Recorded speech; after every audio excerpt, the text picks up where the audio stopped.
Ha, yəni o imtahan verməyibdi. Onların imtahanı nə vaxt olar, onu bilmirsiniz ki. Yəni bir var Bircə dəqiqə mən sizi eşidə bilmədim. kəsinlər, Bir dəqiqə mən mobil internetə qoşulum. bizdə Bircə dəqiqə. texniki problem.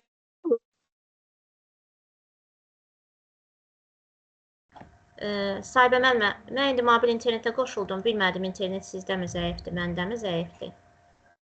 Mənim səsim normal gəlir, müəllimlər. Ola bilər. Bəli, müəllim. Tamam. Sahibə müəllimə, sizin səsiniz qırıq-qırıq gəlir. Mən eşidə bilmədim sizi. Yaxşı,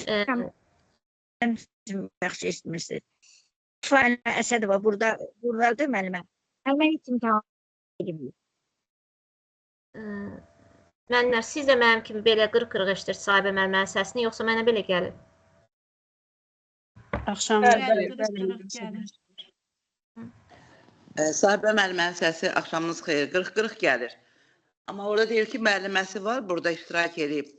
Daha doğrusu o imtahana girməyib. Kifayət adı eşitdim, hə. Onu soruşurdu. Kifayət müəllimə var burada. O heç imtahana girməyib də, onun imtahanı nə vaxt olacaq? Belə bir sual səsləndi, səhv eləmirəm. Heç girməyibdi, yəqin ki, bunlarla girər də.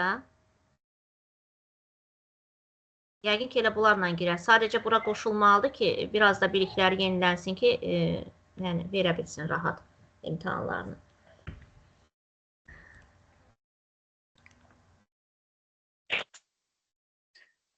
Axşamınız xeyir, Aygün müəllimə, axşamınız xeyir. Hər vaxtınız xeyir.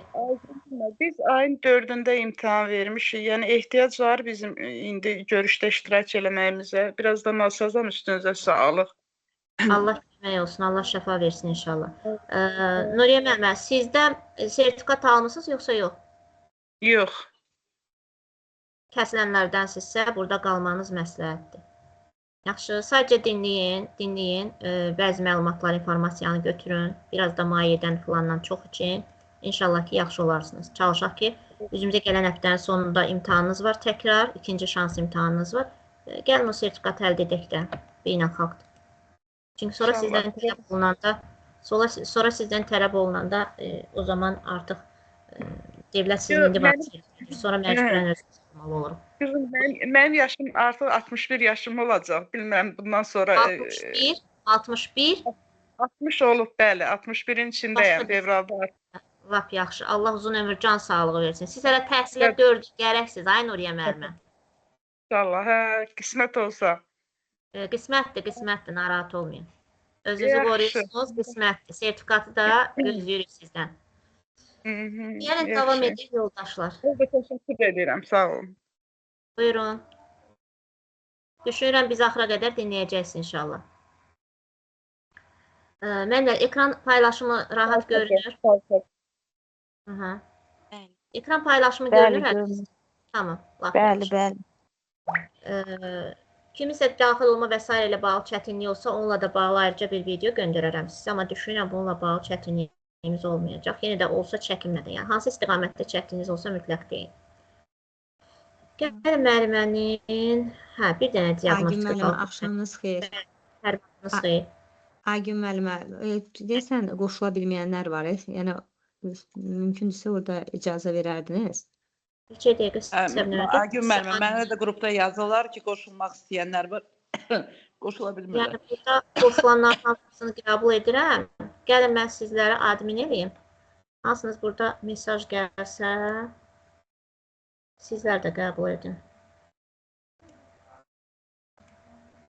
Bir gəzməmə, sizi admin etdim, sonra. Təşəkkür. Nurana müəlliməni admin edirəm. Sonra.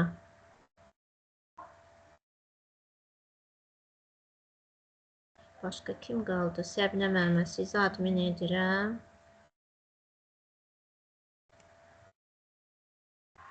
Sonra sahibə müəllimə də buradaydı.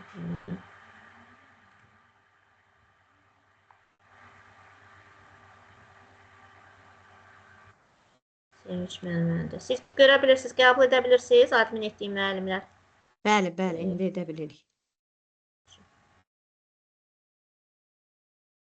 Müəllimə, Şəfəq müəllimə çalışır, qoşula bilmir. Qoşuldu. Şəfəq Şəfəq Şəfəq Belə Qoşul. olanda deyin, təkrar özlərindən özlərinə göndərsinlər linki, kopirovat edib özlərindən özlərinə göndərsinlər, elə təkrar üzərində vuranda daxil ola biləcəklər. Yaxşı. Özlərindən köçürsünlər həmin mesajı, linkin mesajını. Açsınlar təkrar bir də özlərinə. Oldu.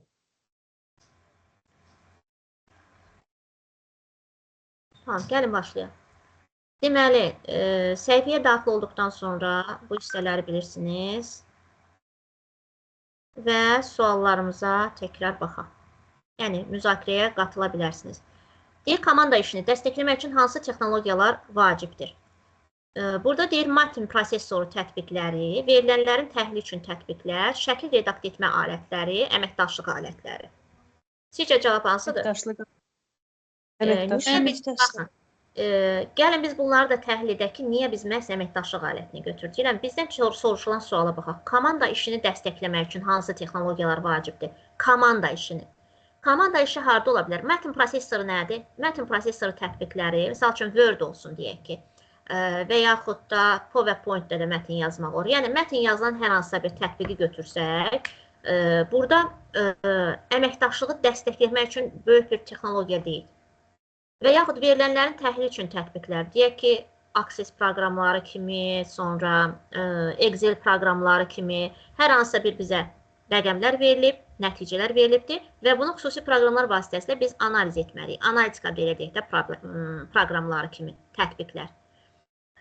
Sonra üçüncü nədir? Şəkil redakt etmə alətləri. Şəkil redakt etmə alətlərində Allah'a şükür demək olar hər birinizin telefonunuzda şəkillə bağlı, nə bilim, video çəkilişlərlə bağlı, CapCut-dan tutmuş digər, yəni video redaktorlara qədər var. Yaxınlarınızın, nə bilim, evladlarınızın, dostlarınızın ad günlərində, xeyir işlərində, şad günlərində bir də görürsünüz videolar düzəldirsiniz, paylaşırsınız.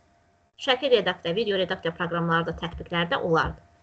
Yəni, bu da bizə lazım deyil. Bizdən soruşulan o idi ki, komanda işini dəstəkləmək üçün hansı texnologiya vacibdir? Əməkdaşlıq alətləri. Hazırda mən sizinlə necə əməkdaşlıq edirəm?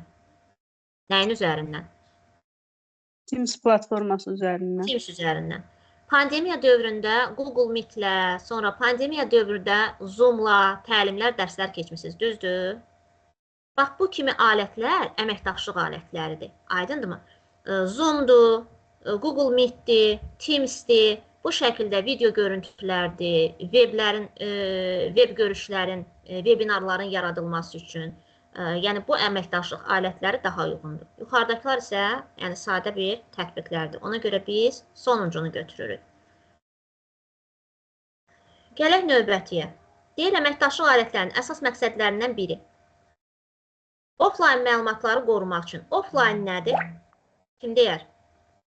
Nədir offline? İnternet kəsintisi olan. İnternet olmayan, düzdür, internetsiz. Offline məlumatları qorumaq üçün.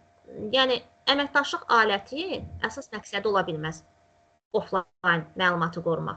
Offline məlumat mənim özümün kompüterimdə, bax, belə deyim də. Baxın, bax, bu mənim kompüterimin ekranı elə. Mənim kompüterimin ekranında məlumatlar var. Və yaxud da mən daxil olsam, öz kompüterimdə disklərə, məndə burada görürsünüz, Dell arxiv. Yəni, mən burada saxladığım, qoruduğum məlumatlar buradadır. Bunu başqa bir kəs, siz buradan qoşulsanız da mənim dərsimə, mən həmin məlumatları sizinlə paylaşmıram, nə də paylaşa bilmərəm. Yəni, bunun çox xüsusi bir də alətlər mən yükləyib sizə bunu paylaşmalıyam.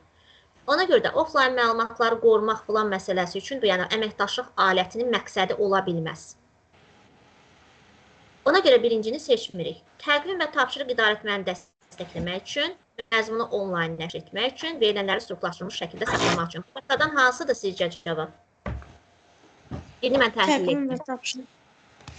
Təqvim və tapşırıqların idarə etməsini dəstəkləmək üçün. Demək, sual nə idi? Deyir, əməkdaşlıq alətlərinin əsas məqsədlərindən biri. Əməkdaşlıq alətlərinin əsas məqsədlərindən biri. Offline dedik, nədir? Məzmunu onlayn nəşr etmək üçün. Məzmunu onlayn necə nəşr edirəm? Tutalım ki, mən bu dəqiqə ekranda gördüyünüzü də sağ düymə ilə üzərində vurub peçat vursan və yaxud da Ctrl-P düyməsini vursan, baxırsınız ekrana peçat gəldi.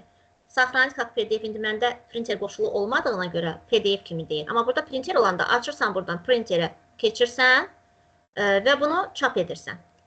Düzdür? Bu çap etmək də ki, yəni məzmunu onlayn nəşr etmək üçün bunun üçün də deyil. Mən sizlə əməkdaşlığı Teams üzərindən hazırda qurmuşam. Biz nə edirik? Baxın, geniş müzakirələr aparırıq, düzdür? Məzmunu onlayn nəşr etmirik. Verilənləri strukturlaşdırılmış şəkildə saxlamaq üçün. Verilənlər bazası bayaqlar dedik, hər hansısa bir informasiyalar verilib bizə və bunu strukturlaşdırmışıq və saxlayırıq. Məsələn, tutalım ki, deyək ki, Google Drive kimi. Məsələn, və yaxud da siz deyək ki, şəkillərinizi, ailə şəkillərinizdir, ailə videolarınız və s. Bəzən deyirsiniz ki, bir dənə telefonun başına bir iş gələr, qoyun, mən bunu Google diskdə saxlayayım. Yəni, orada videoların qovluğu var, orada şəkillər qovluğu var, orada sənədlər qovluğu var, testlərinizin qovluğu var, deyək ki, aydındır mı? Ona görə də əməkdaşlıq alətinin əsas məqsədindən biri bunların heç biri deyil. Əsas məqsəd deyirsə, burada verilənlərin içərisində təqvim və tapşırıq idarə etməsini dəstəkləmək üçün. Biz nə edirik? Teams üzərindən hara keçid edə bilirik? Təqvim və tapşırıq məsələsinə gəldikdə, pandemiya devrində də nə edirdiniz? Kalendar burada təqvimdir, düzdür?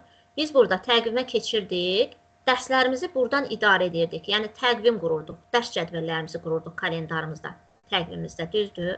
Tapşırıqlar hissəsində tapşırıqları yazırdınız, qeyd edirdiniz, tapşırıqları qruplara göndərirdiniz və s. Və burada da bizdən nə soruşur? Bizdən burada da soruşduğu məhz bu idi. Yəni, verilənlərin içərisində əməkdaşlıq alətlərinin əsas məqsədlərinin biri bu verilənlərin içərisində təqvim və tapşırıq idarə etməsini dəstəkləmək. Hazırda da mən sizə az öncə göstərdiyim kimi, Teams gördüyümüz kimi təqvim və tapşırıq idarə etməsini də dəstəkləyir. İkincini də cavablandırdıq, keçdik üçüncüyə. Deyir, aşağıdakılardan hansı əməkdaşlıq platformasına nümunədir? Bunlardan hansı əməkdaşlıq platformasına nümunədir? Teams. Microsoft Teams. Bəli. Çünki Skype bunların Teams'in yanında sadə qalır. Microsoft Teams doğru variantdır. Google Docs Google üzərindən olan sənədlər toplusudur. Google Docs nədir? Sizin Google hesabda olan sənədlərinizdir. Məsələn.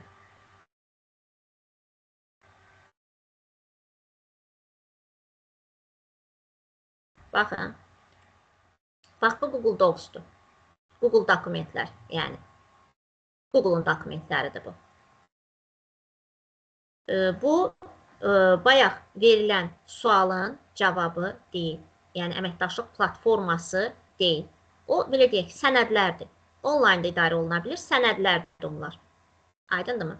Bizə isə deyil, əməkdaşlıq platforması. Google Docs əməkdaşlıq platforması deyil, Microsoft Office əməkdaşlıq platforması deyil. Burada doğru cavab, o səbəbdən də Teams'i götürürük və cavablandırırıq. Gəldik dördüncüyə. Deyir, əməkdaşlıq platformasının ümumi xüsusiyyəti. Ümumi. Yəni, bütün əməkdaşlıq platformalarında bu xüsusiyyət var. Hansıdır burada cavab? İşin vahid mərkəzinin idarəsinin Tamamilə doğrudur. İşin vahid mərkəzinin idarəsinin təmsil. Niyə? İndi baxın, əməkdaşlıq platformasının ümumi xüsusiyyəti. Müştəri qeydlərini idarə etmək üçün bir sıra alətlərə malikdir. Bu, hamısında ola bilməz. Müştəri dediyimiz, misal üçün, bizim özümüz Microsoft Office-in müştəriləriyik. Niyə? Hamınızın UTIS kodunuz var, hamınızın Teams hesabınız var, hamınızın OneDrive-ləriniz var və s. Amma burada bütün alətlər, yəni bu qeydləri idarə etməyə qadir deyil. Yəni, hamısında olan bir şey deyil bu. Əsasən verilənlərin təhlil üçün istifadə olunur. Bu da deyil. Adətən offline rejimdə istifadə olunur. Offline olsa biz bu platforma sayılmaz, əməkdaşlıq platforması sayılmaz. Offline, yəni mən heç kimlə əməkdaşlıq edə bilmərəm, internet olmadığı halda. Offline internet olmaması. Yəni online olan internetdir. Demək, burada doğru variant işin vahid mərkəzinin idarəsini təmin edir. Bax, məsələn, mən tutalım ki, oturmuşam burada, olduğum şəhərdə, rayonda, bölgədə. Sizlər də hər hansı fərqli bölgələrdən daxil olmuşsunuz. İş vahid mərkəzdən, yəni hamımız bu mərkəzdəyik. Bu Teams bazasında və bu qrupda, bu sinifdən idarə olunuruq. Mənə əli evdə öyrənir etmişlər. Ola müəllimlə əvvəl adamlar idi. Müəllimə, zəhmət olmasa mikrofonunuzu söndürün də. Mikrofonu söndürün. İclasdır. Açıq qalan. Günel müəllimə, mikrofonunuzu söndürün. Günel müəllimə.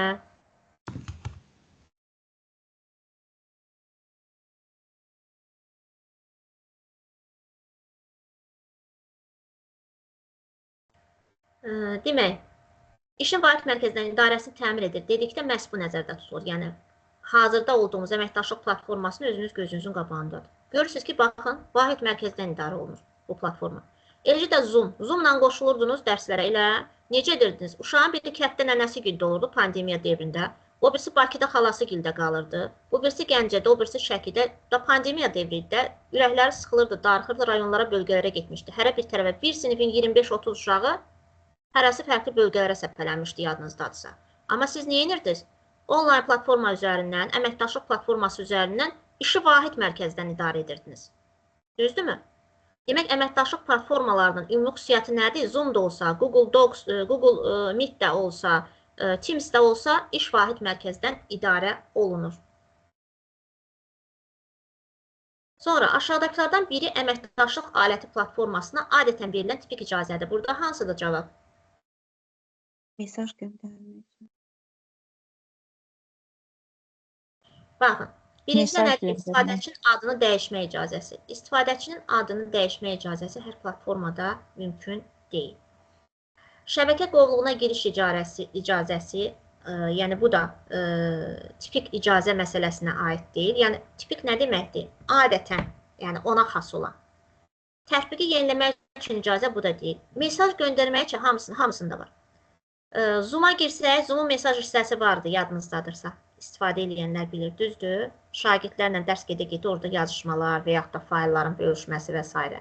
Teams-dir, Teams-in özünün də. Bu dəqiqə burada biz baxsaq, Teams-in özünün də burada mesaj bölməsi var. Baxın, burada da var mesaj bölməsi, chat bölməsi. Eyni zamanda sizə bundan sonraki suallarda da düşəcəkdir, gələcək, görsənəcək. Bu hissədə də baxın, chat bölməsi, mesaj bölməsi mövcuddur bu hissədə. Yəni, bu da bütün demək olar ki, əməkdaşlıq platformalarında əsasən tipik icazədir. Yəni, bütün platformalarda kimsə şagirdin adını dəyişsin, mikrofonunu bağlasın, filan eləsin, peşməkan, yəni bunların hamısına icazə olmasa da, mesaj göndərmə icazəsi hamısında mövcuddur. Əməkdaşlıq platformasına adətən inteqrasiya edilən alətə nümunədir. Hansıdır? Chat mesajlaşma. Bəli, yenə də gəldik həmin bayaqkının üzərinə. Düzdür? Əməkdaşlıq platformasına inteqrasiya edilən alət. Yenə də indi əməkdaşlıqda az öncə göstərdiyim chat bölməsi var. Həm bayaq göndərdiyim tərəfdən, hazırda təlim edən tərəfdən, həmçinin digər tərəfdən komandaların yanında da biz bu hissəni görürük. Sonra deyir OneNote proqramı, proqramlar panelinə əlavə edin. Biz hər hansısa bir proqram panelinə proqram əlavə edəndə nəyin üzərinə gəlməliydik? Ekran strateji. Baxın, burada plus işarəsi var. Görürsünüz? Plus işarəsi var. Baxın burada. Görürsünüzmü? Və bu tip suallarda sizin ikinci şansa yəni icazə var. Əgər bir dəfə tıkladınız, bir də bir şey deyin, bəzən müəllimlər harada yanlış edirlər, imtahanlarda da mən bunu müşahidə etmişəm. Adətən əlimiz öyrəşib 2 dəfə tık vurmağa. 2 dəfə tık burada keçərli deyil. Ümumiyyətlə, onlayn sistemdə nə edirsiniz edin, bir tıkla, səhifə bir tıkla açılır. Yazı bir tıkla, deyək ki, nəysə, hər hansı bir prosesləri idarə etməksə, bir tıkla idarə olunur. 2 tık vurmayın. Offline olanda 2 tık vura bilərsiniz. Əgər onlaynsınızsa, onlayn platformalarda, onlayn imtahanda falansınızsa, o zaman 2 tık vurmağa ehtiyac yoxdur. 2 tık vuranda ilə birinci getdi, tık səhv getdi, ikinci də tık səhv getdi, 2 şansımızda bir sualdan getdi. Burada da bizdən nə soruşur? Deyir ki, OneNote proqramını proqramlar panelinə əlavə edin. OneNote proqramda proqramlar panelinə əlavə etmək üçün nə edirik? Filusdan daxil oluruq. Filusdan üzərinə vuranda simulyativ tapşırıq olduğuna görə belə bir panel açılır. Bəli, burada da görürsünüz OneNote. Bəli, OneNote-un üzərində vurursunuz. Yaşıl ox oldu. Ondan sonra answer, cavablandır düyməsini vururum. Sonra nə deyir? Buyurun. Səhv etməmsə siz dediniz ki, əgər səhv işlətsə ikinci dəfədə işləyəndə düz götürürlər, eləmi? Xeyr, düz götürmürlər. İkincini də yandırsaz o cavab getdi. Çalışın İkincini bir tık vurun da, mouse'un bir tıkını vurun. Belə Xeyron demək tık istəmirəm. olmasın. Sualı demək istəyirdim ki, birincidə səhv Suala işlədim. bir dəfə yanlış vurduq, bir dəfə tık yanlış vurduqsa ekrana gəlir ki, bir şansınız getdi, qaldı bir şansınız. Yazı gəlir ingilis dilində ekrana. Belə uzun bir panel gəlir. Birində indi risk eləyərik onu, mən sizə göstərərəm o paneli. Yaxşı. Sonra deyir ki, Learn Warning komandasına Project adlı kanal əlavə edin. Komandasına. Baxın, komanda hardadır? Komandaların adı adətən harda olur? Burada. Düzdür? Bax, bu hissədə. Mouse'u fırladanda görünür. Və burada da biz nəyə əlavə etməliyik? Project adlı kanal əlavə etmək. Kanal hardan əlavə olunur? Nöqtədə. Nöqtədən. Bax, kanal hardan əlavə olunur, hörmətli həmkarlar? 3 nöqtədən. Bir dəqiqə, mən buradan indi sizə göstərim onu. Baxın. Deyək ki, mən bura kanal əlavə etməyi istəyirəm. Bax, seminar komandamdır mənim. Burada 3 nöqtənin üzərində buranda görürsünüz. Burada komandanın idarə olunması, iştirakçı əlavə et, kanal əlavə et, linki köçür, qrupdan çıx, tagləri idarə et və s. var. Gəlin, biraz da mən burada ekranı böyüdüm. Sizə nəyi göstərməyə çalışıram burada. Yaxşı, belə böyüdək.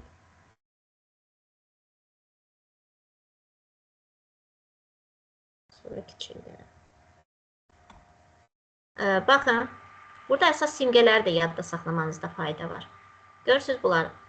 Bax, komandanın idarə olması nədir? Gül oxşuyur, təkərək formasında bir şeydir.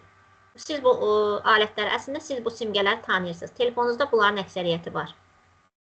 Bu komandanın idarə olunması işarətidir, simgəsidir. Bax, əgər iştirakçı əlavə et deyirsə, digər bölmələrdə, digər suallarda da siz bunu görəcəksiniz. Baxın, adam şəklidir. Sağ çiynində plus işarəsi var.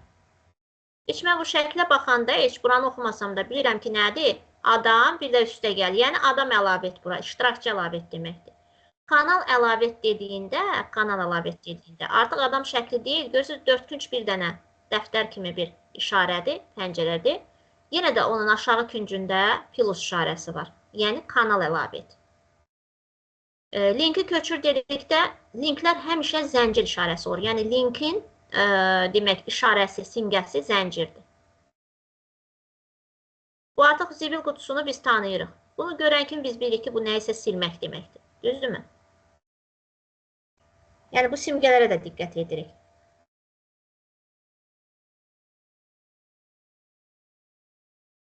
Biraz ekrana kiçildim. İndi bizdən soruşulan nə idi? Bizdən istənilən nə idi? Deyir, Learn Warning komandasına Project adlı kanal əlavə et. İndi mən hara keçim? Learn Warning hardadır komandam? Baxın, yaşıl rəngli görürsünüz. Burada. İndi bunun 3 nöqtəsi hardadır? Baxın, qarşısında, düz qarşısında 3 nöqtə var. Gördünüz? 3 nöqtəni vurdum. 3 nöqtəni vuranda channel name, yəni kanalın adı. Channel kanaldır. Mən burada 1.1.50 yazmıram. Saçında imtahanlar var, orada 1.1.50 yazır. Sadəcə burada tık vururam. Baxın, project sözü özü gəldi. Amma tık-tık 2 dəfə vurmayın. Bircə dəfə tık vururum. Project sözü gəldi. Elə. Sonra gəldik bura. Burada da add düyməsini vururuq. Bəzən olur ki, müəllim belə baxır, elə tık projekti vuran kimi burada answer vurur. Vurmayın, o zaman sizin bu sualı səhv götürəcək. Projekti vurandan sonra, bax, ekranı fırladın. Ekranı biraz sürüşdürün. Görün, tamam bütün düymələri, bütün keçidləri tamamlamışsınızmı? Add düyməsi əlavə et deməkdir. Add düyməsinə gələndə, baxın, ox yaşıl rəng oldu. Yaşıl rəng oldu. Çoxlu tıklamayın. Siz bunu tıklamaqla orada nəsə yaranmayacaq. Bir dəfə yaşıl ox aldı mı? Vəssalam. Buradan answer vurub cavablandırırıq. Səbnə müəllimə, daxil ola bilməyənləri qəbul edə bilirsiniz. Çünki arada işlərəm daxil olmaq istəyənlər. Tamam. Sonra, növbəti nədir? Əməkdaşlıq platformalarında istifadəyə dair verilənlərlə bağlı aşağıdakı ifadələrdən hansı doğrudur? Hansıdır burada doğru cavab? Birinci. İstifadə fəaliyyətinin təhlil yaradıla bilər. Bəli. Çünki nə deyir? Bizdən istənilən gəlin bir də dərindən baxaq görək nə deyir? Deyir, əməkdaşlıq platformalarında istifadəyə dair verilənlərlə bağlı aşağıdakı ifadələrdən hansı doğrudur? Ümumiyyətlə, verilənlər bazası dedikdə həmişə analitik təhlillər, sonra analizlərin aparılması, informasiya bazası, yəni bu kimi bir şeylərdən danışır. İstifadə məlumatlarını yalnız 7 gün saxlamaq bu doğru deyil. İstifadə haqqında heç bir məlumat toplamır, bu da doğru deyil. Məlumat çıxarıla bilər, lakin yalnız verilənlər bazası ixrac edilə bilər, bu da doğru deyil. Burada doğru cavab, istifadə fəaliyyətlərinin təhlili yaradıla bilər. Burada analitik sistem, burada analitikası var, analitika bölməsi var. Baxın, burada insight-a keçək.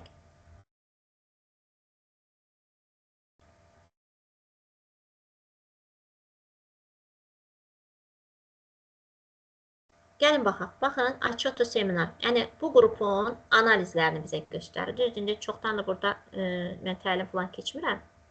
İndi baxaq, bəzi yerlərdə olmalıdır. Sıfırovoy aktivnost. Baxın, rəqəmsal aktivlik yoxdur. Tapşırıqlar yoxdur. O birisi, bu birisi yoxdur. Aç gəlin, mən sizə hazırda mövcud olanlardan göstərim.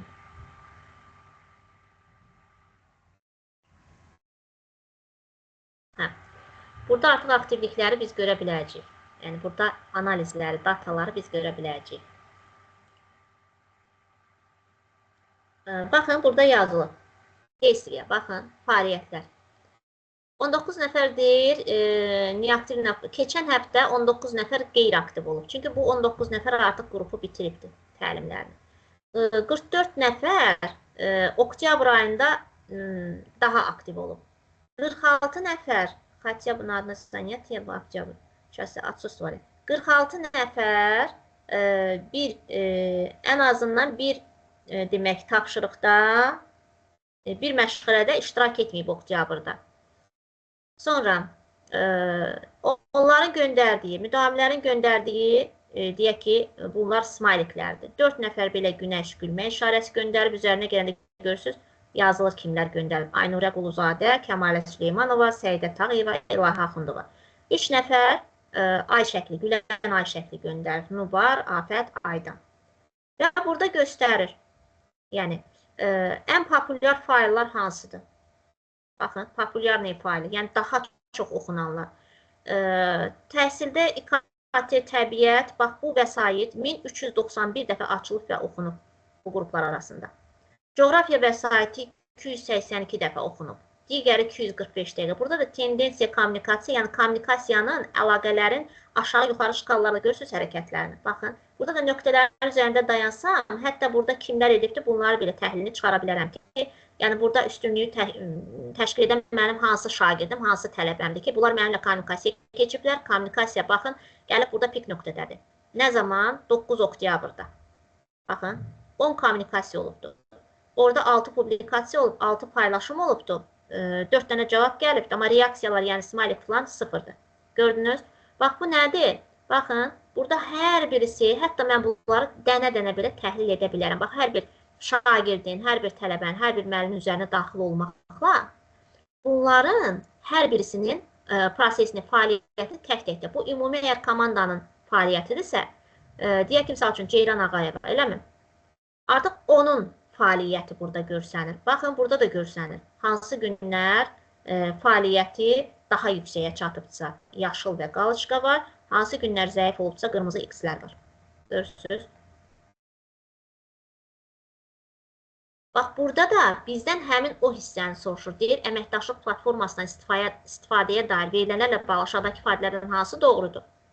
İstifadə fəaliyyətindən təhlil yaradıla bilər. İstifadə etmişəm mən timsi, fəaliyyətlərimiz olub müdavimlərimizlə və təhlil yarandı mı? Gördünüz mü təhlillər orada? Düzdür. Hansı bölmədə? Analitika bölməsindədir, onlar yəni analizlərdir. Aydındır mı? Komandanın analizləri. Bax, elə siz burada analytics sözü, baxın, bu da sizə ipucu ola bilər. Analizlərin aparılması, istifadə fəaliyyətinə təhlil yaradıla bilər. Demək, əməkdaşlıq platformalarında istifadəyə dair verilənlərlə bağlı aşağıdakı ifadələrin hansı doğrudur? İstifadə fəaliyyətlərində təhlil yaradıla bilər. Gəldik növbətiyə. Teams-in effektiv istifadəsi ilə bağlı resursları hardan tapa bilərsiniz? Demək, Teams-in effektiv istifadəsi ilə bağlı resursları biz hardan tapa bilərik? Bax, A buranı göstərir, informasiya I hərfi olan hissəni göstərir. B sual help işarəsini göstərir. C ayarları göstərir bizə. D hardadır? D də burada demək, istifadəçinin profilində olan hissəni göstərir. Sizcə hardan tapa bilərik biz Teams-in effektiv istifadəsi ilə bağlı resursları? B variantı help B'də. D-də. Niyə help-də? İndi gəlin baxaq. Help-də nə var? Bizdən nə istəyirdi burada? Deyir, Teams-in effektiv istifadəsi ilə bağlı resursları hardan tapa bilərik? Help indi burada simulyativdir, siz onu tam görə bilmirsiniz. Amma Teams-inizə daxil olsanız və Teams-də o help-ə baxsanız, bizdə indi burada baxım görüm o görsənəcəkmi, görsənməyəcək. Çünki bu yenidir məndə.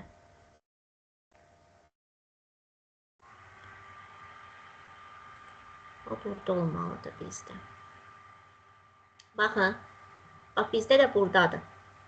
Sual işarəsi, dairə, sual bu. Profilimizin qabağında 3 nöqtədə. İndi təzə yenilənmiş formasında Teams-in.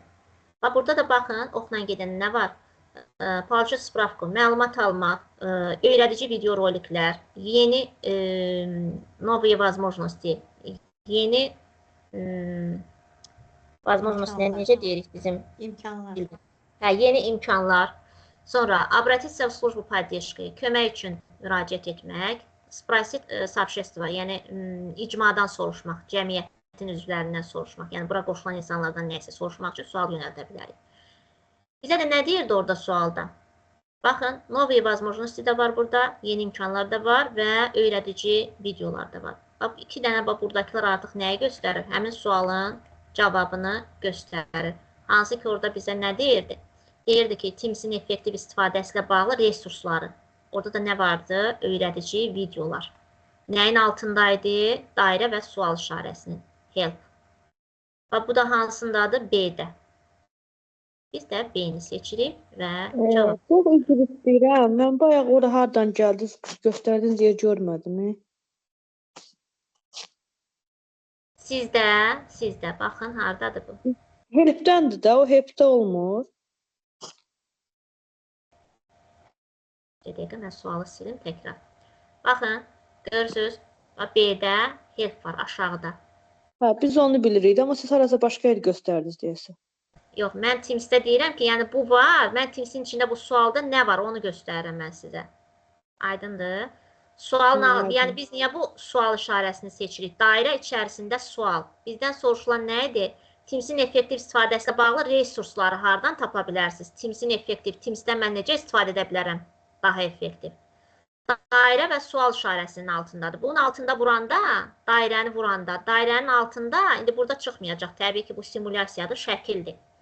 Bunu vuranda, orada demək, gəlir, bayaq indi mən göstərdiyim kimi, öyrədici video roliklər gəlir, Teams-də olan yeniliklər və s. ilə bağlı məlumatlar gəlir. Aydındırmı? Yəni, deyir, biz buradan tapa bilərik yenilikləri, istifadəni, effektiv istifadə ilə bağlı məlumatları.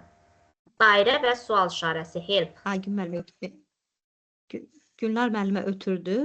Yəni ki, Aygün müəllimə dedi ki, o yəni yenilənmiş versiyada yuxarıdadır. Yəni bu simulyasiyadır. Bunda yəni aşağıda göstəriləcək. Bayaq göstərilən, siz ki yuxarıdakı göstərdiniz. Gülnar müəllim ona görə deyir ki, o niyə yuxarıdaydı? Mən ona görə deyirəm, mən onu açmaq üçün, mən onu göstərmək üçün dedim ki, yəni helpin içində nə var? Niyə biz helpi seçirik? Çünki helpin içində öyrədici videolar var. İndi burada görsənmir deyə mən məcburəm. Onu bildim. Sadəcə siz başqa yerdə göstərdiniz. Yox, mən sizə realı göstərirdim ona görə. Siz simulyasiyada aşağıda seçəcəksiniz. Help aşağıdadır. Aydındır, çox sağ olun. Buyurun. Sonra Teams platformasına ən son əlavə olunan xüsusiyyətləri yoxlayın.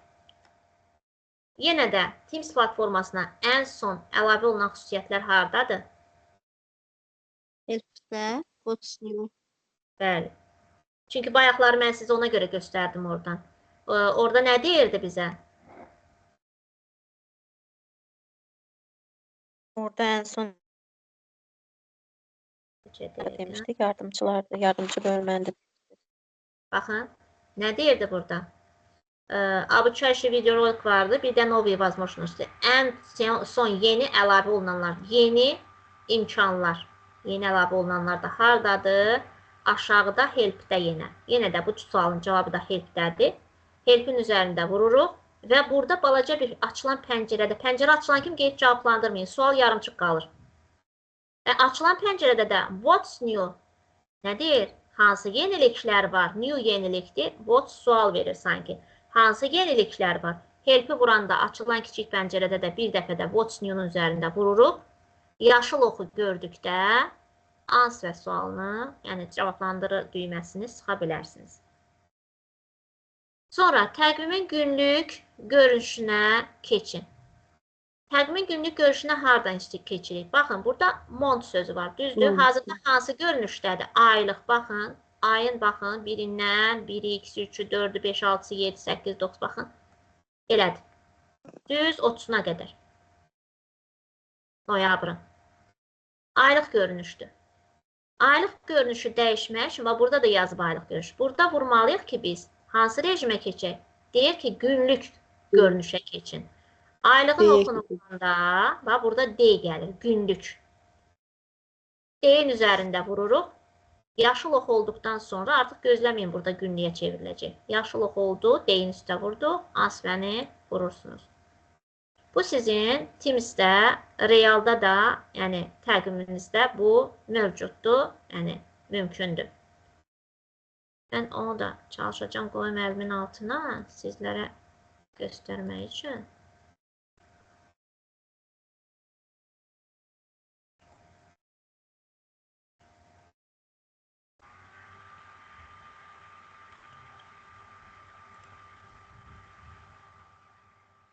Sonra, indi burada açılan, bəzən olur müəllimlərin bir səhvi də harda olur. Deyir, mən öncə bu sualı cavablandırdım, burada aylıq idi, günlüyü seçdim. Birdən mi bu gəldi? Bir də götürür buradan, tık gelir, bir də səhv gedir. Bir-birinin ardınca bir neçə dənə simulyativ oxşar şəkillər gələ bilər. Siz test suala baxırsınız. Test suala baxırsınız. Baxın, burada başqa sualdır. Deyir, daha əvvəl təyin edilən Project Meetings görüşünü silin. Daha əvvəl təyin edilən Project Meetings görüşünü silin. Sizin real imtahandan isə bu ola bilsin ki, orada dedi, daha əvvəl təyin edilən, nə bilim, object görüşünü silin. Project meeting olmaya bilər adı. Amma görüşü silin məsələsi olacaqsa, bu ad dəyişə bilər sadəcə. Gəlirik project meetingə, daha əvvəl təyin edilən dedikdə, biri yuxarıdadır, biri aşağıdadır. Üzərində vururuq. Aşağıdakı yuxarıdasın. Baxın. Bayaq dedim, bir şansınız getdi, deyir, biri qaldı. Baxın, you did not click on the correct location. You have one misclick left. Bir dənə, bir canınız qaldı, deyir. Try again, vururuq. Belə gələndə, gəldik, bunun üzərində vurduq. Demək, bizə nə deyirdi, bir də baxaq. Görüşü silin. Bunun üzərinə vurduqda, yuxarıdakı görüşün üzərinə vurduqda, belə bir kiçik pəncərə açılır. Burada da biri editdir, qələm. Əgər deyirsə, redact editi vururuq həmişə. Silin deyəndə zibil qutusunu vururuq. Delete düyməsini vururuq, çünki bizə demişdi, sil. Bunu da vuran kimi qeyb tez cavablandırmayın. Addımları axıra qədər getməliyik. Sonra da delete sözünü vururuq. Yaşıl oxumuz gəldi, sonra cavablandırırıq. Baxın, 3-cü dəfə də artıq həmin təqvim hissəsi gəlir, amma hər dəfə sual fərqlidir. Deyir, təqviminizi Chris Baker ilə paylaşın. Demək, biz nə etməliyik? Təqvimi paylaşmaq üçün. İlk öncə hara daxil olmalıyıq? Paylaş sözü ümumiyyətlə necədir ingilis dilində? Necə adlanır? Share. Latin qrafikası ilə desək, share. Baxın, bu ox ki var, görürsünüz bu oxu. Bu ox, bu əyri ox. Paylaşım işarəsi deməkdir. İstənilən halda bu simgə hansı dil olur olsun, Yapon dili belə olsa, bu simgə nəyinsə qarşısında varsa, Yapon dilini oxuya bilmiriksə, elə mən bu simgəyə baxıb, bunu tapıb share edəcəm oradan. Addımları onunla gedəcəm, işarələrlə. Share düyməsini vururuq. Share düyməsini vuran kimi cavablandırmırıq. Gəlirik bura. Bəzən gəlirik bura, hə, bu gəldi yenə answer. Yox, axı bizə nə demişdi? Deyirdi Chris Baker ilə paylaşın. Oxşar suallar var, orada da Chris Baker deməyəcək, deyəcək, misal üçün, nə bilim, filan kəslə paylaş. Chris Baker olmayacaq, adı əl olacaq, vəl olacaq, məsələn. Aydındır mı? Gəlirik bir dəfə də bax burada, 2 dəfə yox, bir dəfə tık vuranda Chris Baker gəldi.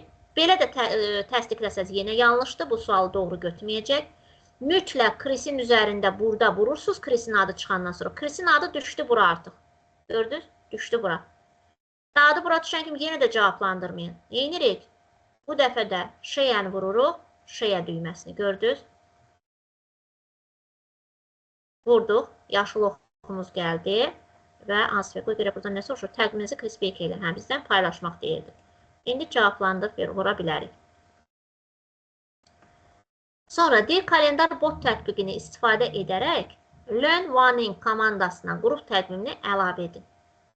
Kalendar bot tətbiqini istifadə edərək. Kalendar botumuz harada ola bilər? Hardan gedirik addımları? Sol alətlər panelində 3 nöqtədən. Hansı alətlər panelində? Sol alətlər panelində.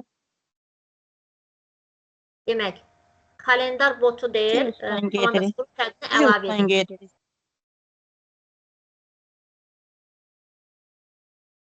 Plusu vurduq. Çünki biz nə demişdik? Əlavə etdikdə plusun üzərində sıxırıq. Sonra nə deyir? Kalendar bot tətbiqini istifadə edərək Learn One-in komandasına qrup təqvimini əlavə edin. Kalendar botumuzda baxın, burada yazılıbdır. Üzərində vururuq. Açılan bu hissədə, burada addımlar daha çoxdur. Açılan bu hissədə. Open vururuq. Open'ı vuranda Add to Team edirik. Add to Team vurduqdan sonra yenə burada tık vururuq. Generalı üzərində tıklayırıq düşsün yuxarı. Yuxarı düşəndən sonra sürüşdürürük. Bura qədər gəlib setup'ı vurmasanız yenə bu cavabı götürməyəcək. Yaxşı, səhv götürəcək. Addım axıra qədər gedirik. Setup vururuq. Setup'ı vurandan sonra gördünüz bir də. Aşağı yuxarı bax mənim kimi belə hər dəfə sürüşdürün ki, görüm hansı addım qaldı burada. Save düyməsini vurmasa bunu bir daha deyə bilərsiniz, zəhmət olmazsa. Save vurduq və answer. Təkrar deyim. Zəhmət olmazsa. Tamam, o zaman gəlin bunu silək. Bunu silməyəcək. Silməyəcək bunu. Demək, burada nə elədik? Gəlin belə deyim də, mən sizə realda göstərim bunu. Sizə gələkdən girdik, eləmi ilk dəfə? İndi göstərirəm, bir dəqiqə səbir olun.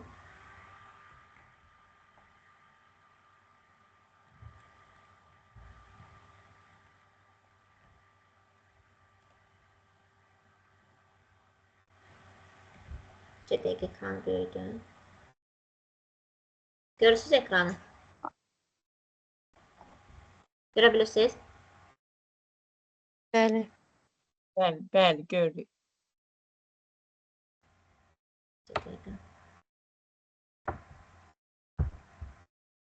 Deməli, gördüyümüz ekranda, baxın burada plus işarəsini görürsünüz, bax burada. Masufurladıram, görünür. Bax burada plusun üzərində vurursunuz. Plusun üzərində vurursunuz. Plusun üzərinə vuranda, indi burada məndə o açılmır da, sizdə bu açılırdı. Burada bir panel açılacaqdı. O panelin içərisində biraz yüklənmək zamanı alır. Kalendar botuydu da o. Bax, bu işarəni görəcəksiniz. Kalendar bot. Baxın, gördünüz bu A hərfi üzərində bir deyilir, bura bir quş qoy. Belə qalışqa görəcəksiniz. A hərfidir, qalışqa. Kalendar botun üzərində vurursunuz. Kalendar botun üzərinə vurduqdan sonra belə bir panel açılacaq. Burada açılan paneldə, mən birbaşa komandanın özündəyəm. Ola bilsin ki, simin orada komandanın adını göstərmədi. Yüklənmə vaxtı alır, niyəsə. Burada bunun altında open sözü gələcək. Open sözünün üzərində vuranda orada komandanın adı gəlir. Düz o open sözünün altında görəcəyiz bir dənə yazı gəldi. O yazını vurursunuz. Sonra düşürsünüz aşağı. Add düyməsini vurursunuz. Əlavə et. Add düyməsini vurduqdan sonra növbəti panel açılacaqdır. Həmin panel gələndə də orada düşürsünüz aşağı hissədə. Save düyməsini, yəni yadda saxla düyməsini vurursunuz və bununla da proses bitmiş olur. Aydındır.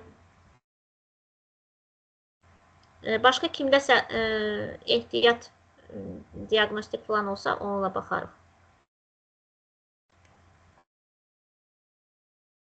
Gəldik 16-ya. Deyir, tapşırıq idarəetmə alətinin ümumi xüsusiyyəti. Hansı ola bilər?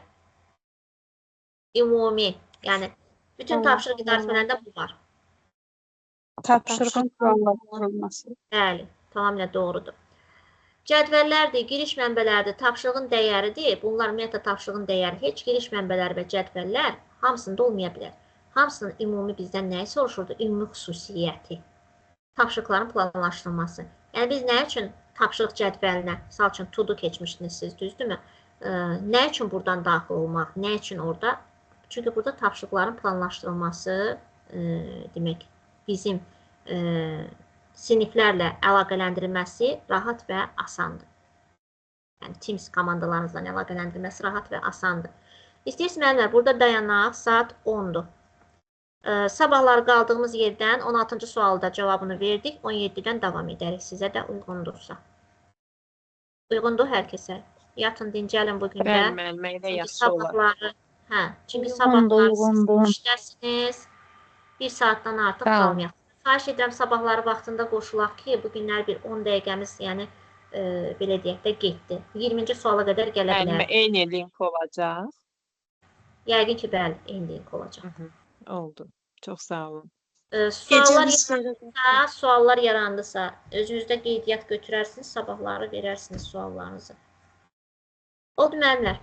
Gecəniz xeyrə qalsın. Xeyrə qalsın. Sağ olun. Sağ olun. Xeyrə qalsın. Sağ olun.